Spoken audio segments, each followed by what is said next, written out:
Hola, ¿qué tal? Muy buenas noches. Sean todos bienvenidos una vez más a su espacio Tendencias. Como siempre, un gran gusto compartir con ustedes los temas de interés, de opinión, de actualidad y sobre todo también poder llegar hasta sus hogares con esta compañía tan calificada que nos acompaña en cada uno de nuestros segmentos y hoy, por supuesto, no es la excepción, porque temas que no son cotidianos, pero que a veces nos resultan como difíciles de comprender, los vamos a aterrizar. Vamos a hablar acerca de economía, de lo que sube, de lo que baja, porque la plata no alcanza, porque el dólar se mueve para arriba, para abajo, qué es lo que está sucediendo y para dónde vamos como país, será parte de lo que estaremos tratando esta noche. Antes de entrar en materia y presentarles a nuestro invitado, saludo a mi compañero en el set, Juan Fernando Jaramillo. Muy buenas noches. Caterina, buenas noches a usted, a todos los televidentes y en especial a todos los que nos ven en Tendencias del canal Televisa. Sí, hoy tenemos un programa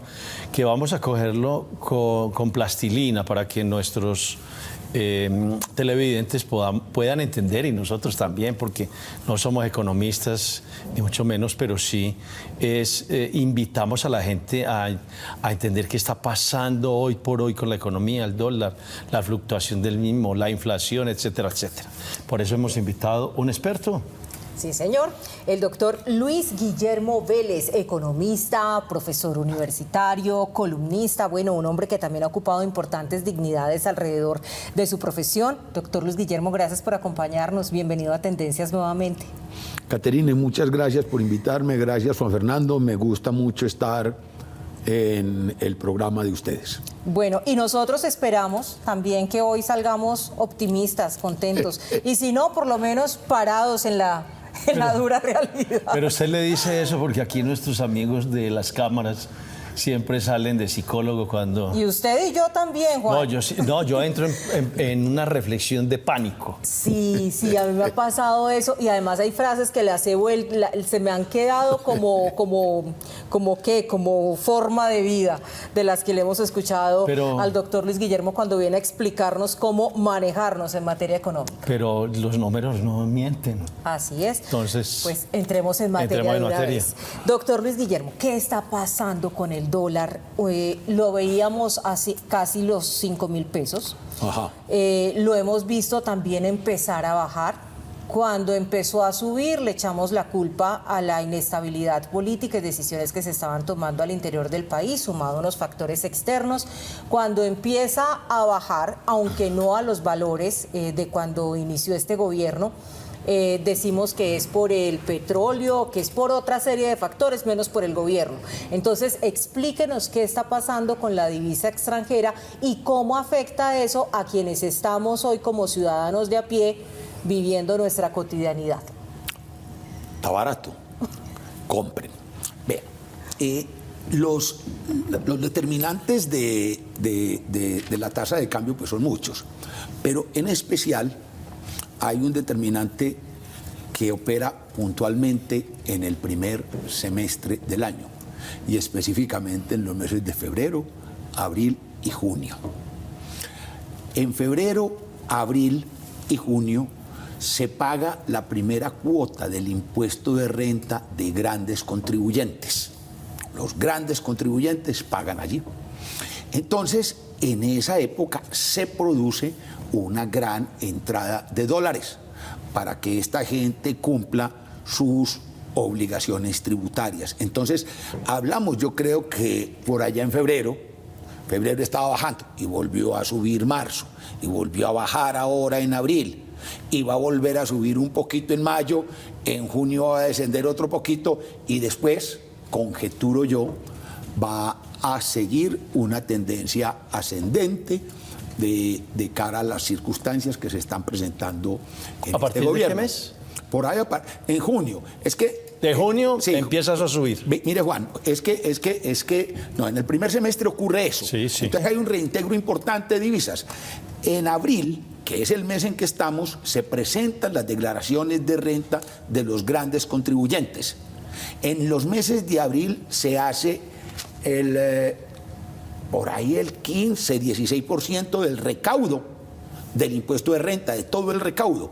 En junio se hace el 12% y en febrero, el resto para formar un 32-33%, que es la renta de los grandes contribuyentes. Entonces eso presiona porque están llegando dólares para cumplir esas obligaciones. Eso es lo que afecta puntualmente el dólar durante estos meses primeros del año, el primer semestre del año. Ahora, Señor.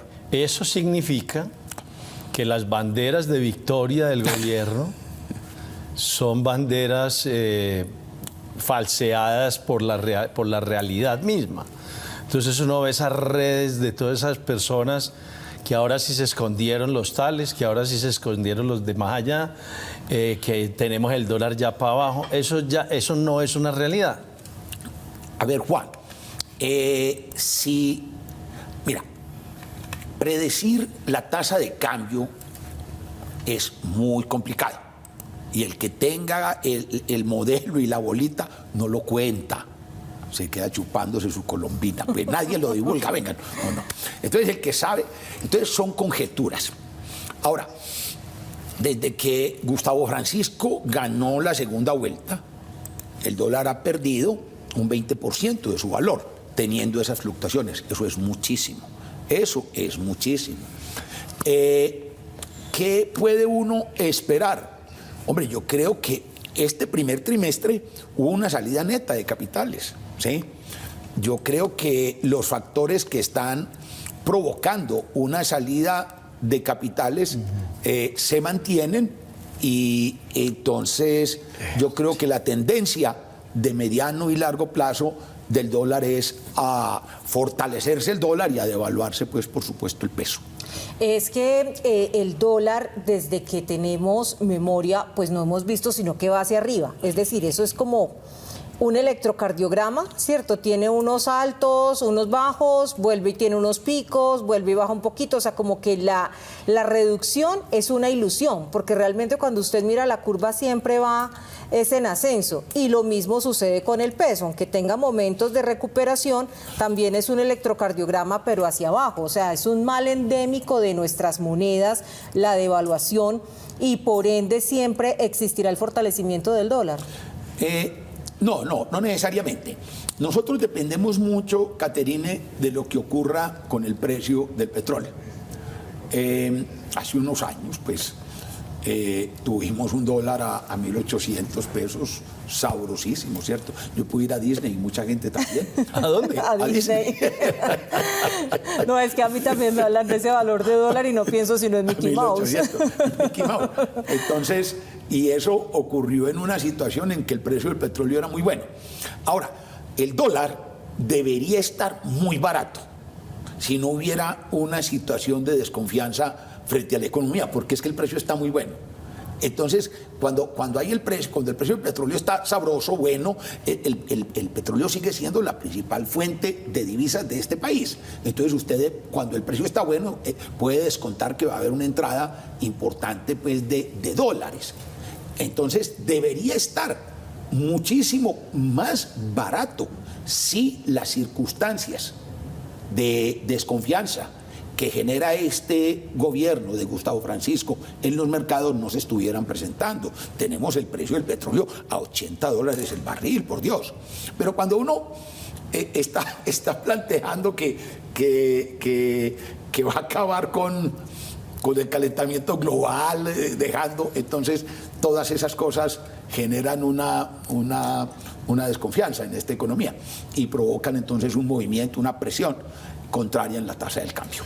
Bueno, ¿por qué sí estamos bajando el dólar, o está bajando el dólar, en virtud de los ingresos de los grandes contribuyentes? Y el aumento del precio del petróleo. Sí, el aumento del precio del petróleo.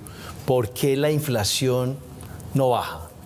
Es que el dólar no es el principal determinante de la inflación, ni no es el determinante. La gente tiende la idea de creer, ¿sí?, que la inflación, entonces como hay precios de bienes importados y todo esto. Bueno, el razonamiento no es del todo malo, pero no, la esencia del asunto es otra. La esencia del asunto de la inflación es otra. La presión inflacionaria que está padeciendo la economía colombiana se gestó en 2019 y en 2020, cuando equivocadamente el Banco Central, sobre todo en 2020, que estamos encerrados, porque estaba paralizada la economía, porque no podíamos salir a la calle. Entonces le bombearon mucha liquidez a la economía, liquidez que quedó represada y empezó a aflorar, a presionar. Entonces el banco empieza a tratar de restringir la demanda, aumentando la tasa de interés y estas cosas. Pero al mismo tiempo tenemos un gobierno manirroto. Este es un gobierno muy gastón. Entonces, mientras el gasto público no se controle y esté desbordado como está, los esfuerzos del Banco Central por contener la demanda nominal del sector privado, porque es claro, eso afecta a la demanda nuestra del sector privado, pero la demanda que proviene del gasto del gobierno sigue presionando. Entonces, mientras no haya una reducción del gasto público y un control del déficit fiscal, no tenemos la más mínima esperanza de que la inflación ceda. Entonces, por eso dicen, ¿cuál es la receta? La receta para enfrentar la inflación, cuando le dicen que es que el Banco de la República no sabe si no subir las tasas de interés, es que no puede hacer más. Pero la única forma que ayudaría a controlar la inflación es control del gasto, frenar el gasto público. Pues este gobierno no lo va a hacer, porque este gobierno vive de gastar, de regalar, de entregar subsidios, de generar burocracia para mantenerse y perpetuarse en el poder, queridos amigos. Bueno, recomendación frente al dólar, ¿qué deberíamos hacer? Ahora, pues si tienen, compren. Si hay cómo, si nos queda algo. Si tienen platica, compren. Si tienen platica, compren. Bueno, ahora les cuento pues que después no me echen la culpa, pero no, si tienen platica, compren dolarcitos. Siempre será bueno comprar dólares. El dólar, bajo el gobierno de Gustavo Francisco, a mediano plazo, sí, claro. Perfecto. Con seguridad absoluta. Muy bien, vamos a ir a una pausa, Juan, televidentes y doctor Luis Guillermo, y ya continuamos para que sigamos entendiendo un poco más acerca de lo que pasa en la economía en nuestro país. Ya regresamos al tema.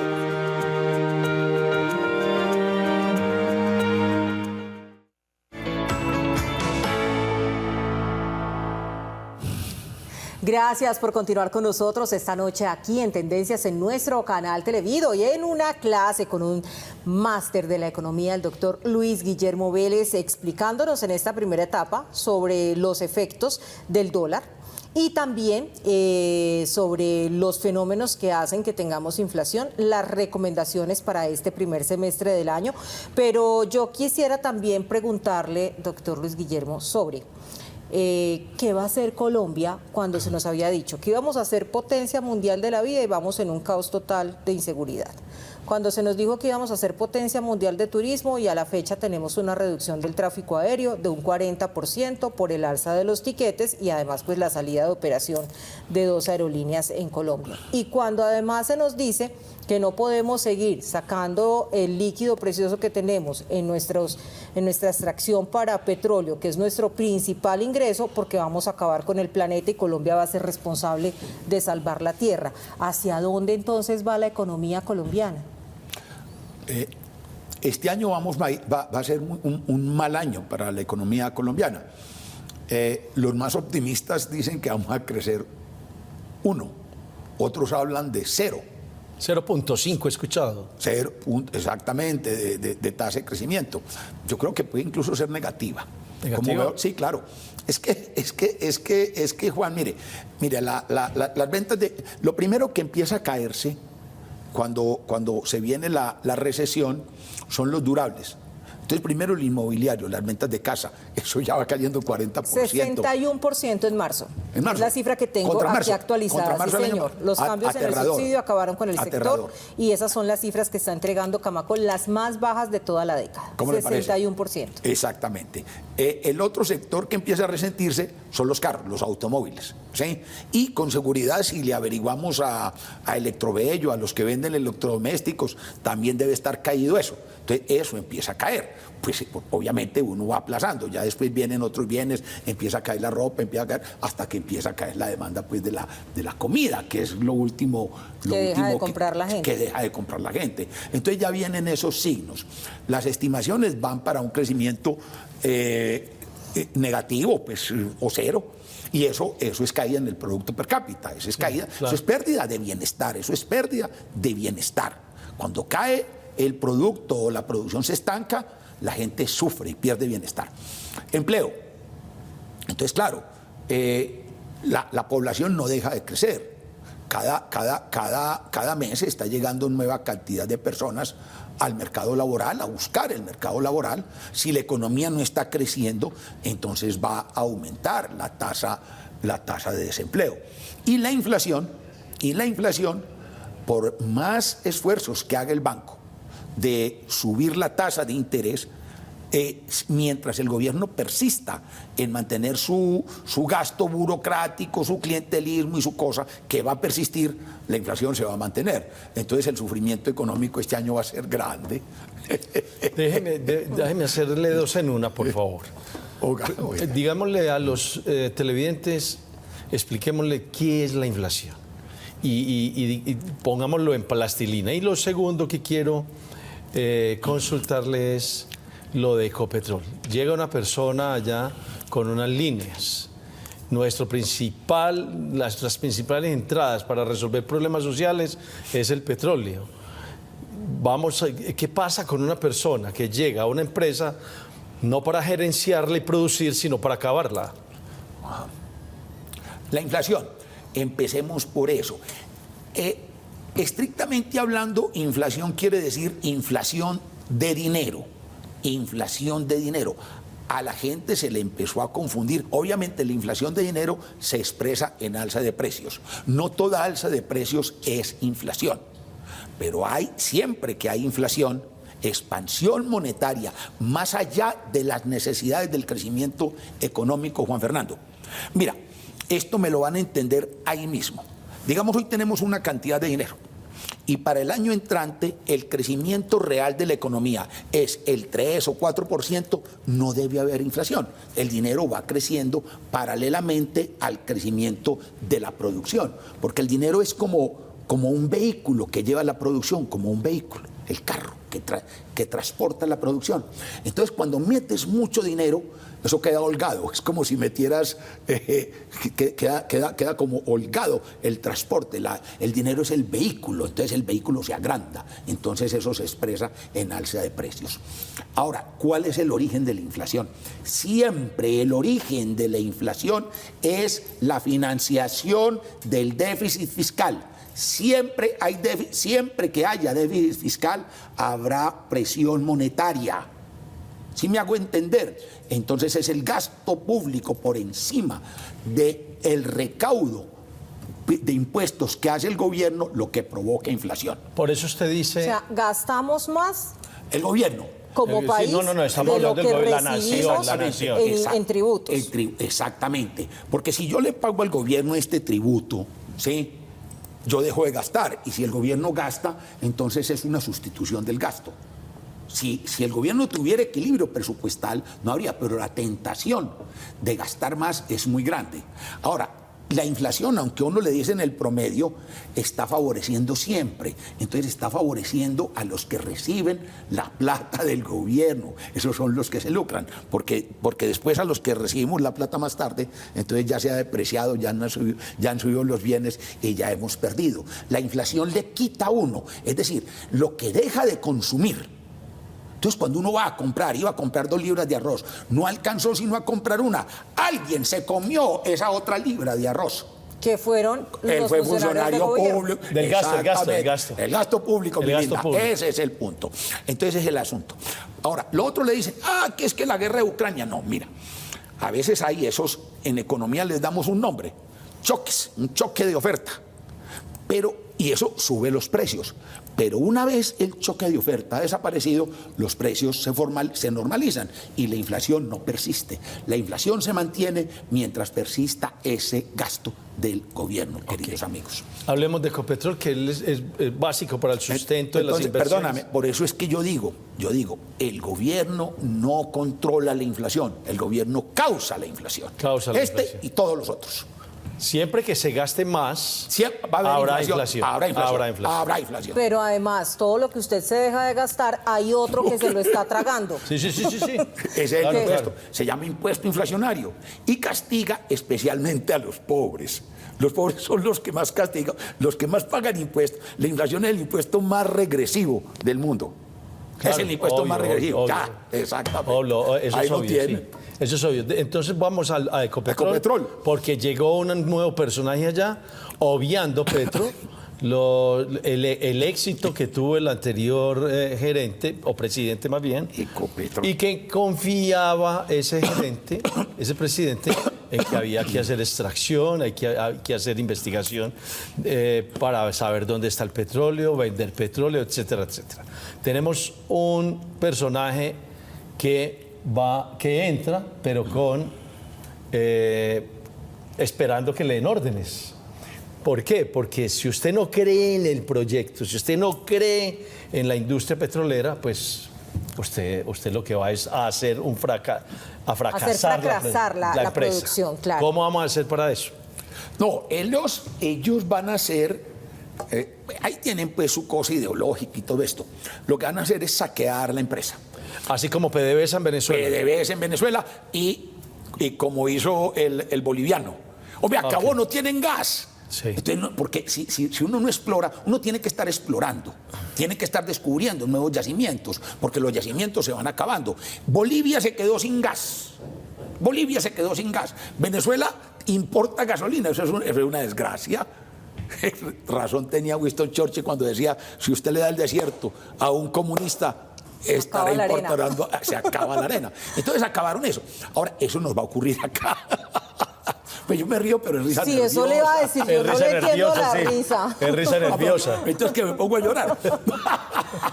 No, mire, no, es que el proyecto de Gustavo Francisco necesita mucha caja para consolidarse en estos 4 años. Estos 4 años son los más duros de Gustavo Francisco. Y es porque si Gustavo Francisco gana en 2026, quedamos fritos. Entonces él necesita mucha caja. Por eso anda recogiendo toda la caja. Puso una reforma tributaria durísima. El efecto sobre la actividad económica se va sintiendo a lo largo del tiempo, pero él recoge la caja ya. ¿Sí? Quiere coger la plata de fiscal, de pensiones, entonces se la lleva. Quiere coger la plata en la salud, se la lleva. Coge la plata de Ecopetrol y va a tener más o menos 100 billones de pesos anuales para ir comprando, batuteando y llegando a 2026.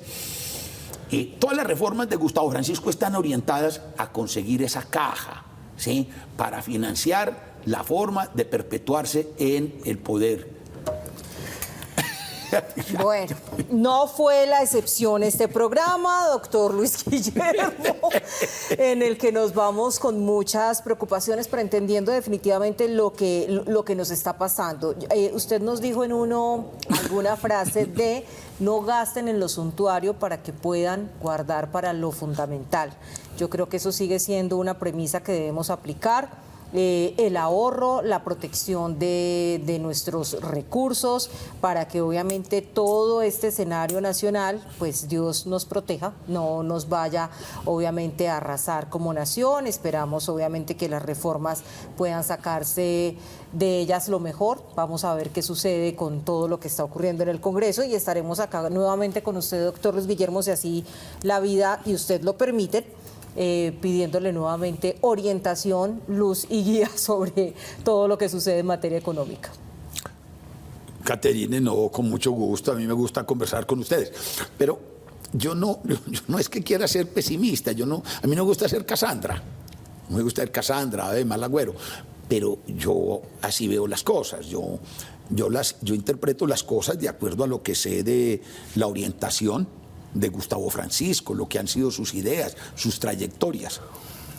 Y a le gusta el socialismo, uno no lucha más de 40 años para llegar al poder, para hacer el programa pues de César Gaviria, faltaba más. Así es. Doctor Luis Guillermo Vélez, le agradecemos muchísimo haber estado con nosotros hoy en Tendencias. Caterine, gracias, Juan, a usted y a todos nuestros televidentes. Recuerden, tenemos una cita en un próximo Tendencias. Quédense con la programación de nuestro canal Televid. Chao, chao.